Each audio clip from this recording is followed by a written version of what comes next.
Being bullied was one of the best things to ever happen to me. Though I never would have believed you at the time. Why would I? With beat-in nose or arms bruised from throws of fists much larger and older than mine. Why should I?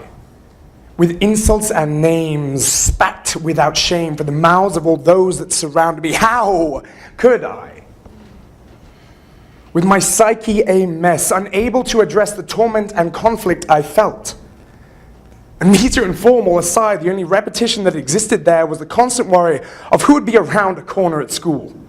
What new jeers the bullies had prepared on a day-to-day basis. What cheers they would bring from the crowd. What they'd say as I sat in the corner of a hallway crying, shaking at my inability to defend myself, faking my ability to conjure that smile, quaking at the fallibility of the teachers not recognizing the obvious signs. Because where's the line between a necessary tough upbringing and the destruction of a child?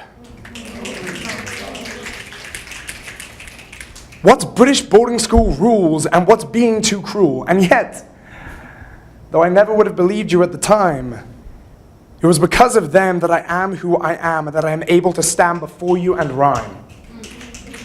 What their actions taught me were lessons, whispered in between swift kicks and pushes, taught and instructed by tears or hurt feelings, shown and demonstrated by scabs and their scars. What they educated me in was empathy. What they ingrained in me was the desire to sympathize with others of equal or lesser fortune.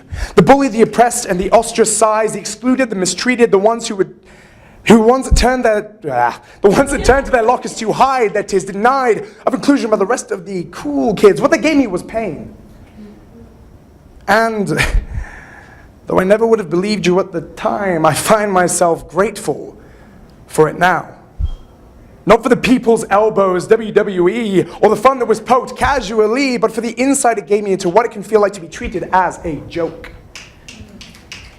So bullies anywhere, if you're watching this, thank you for letting me become better than you, by being a warning, forestalling me from becoming like you.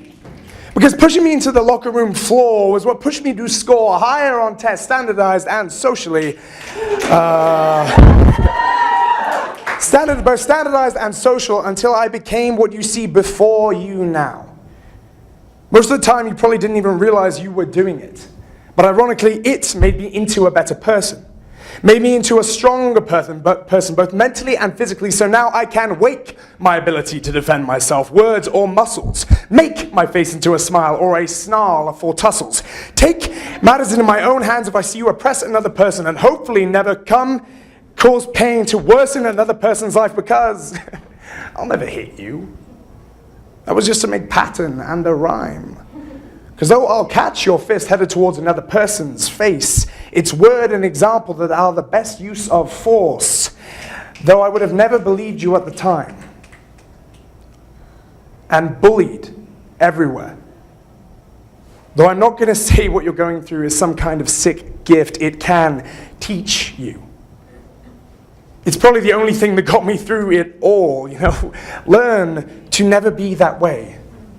Instead, be a change. Though I'm also telling you it won't come easy. Use what those monsters do to show you the range of human action. Understand the way it feels to be oppressed and excluded. Because you'll meet gay guys and mentally ill girls, and gay girls and mentally ill guys.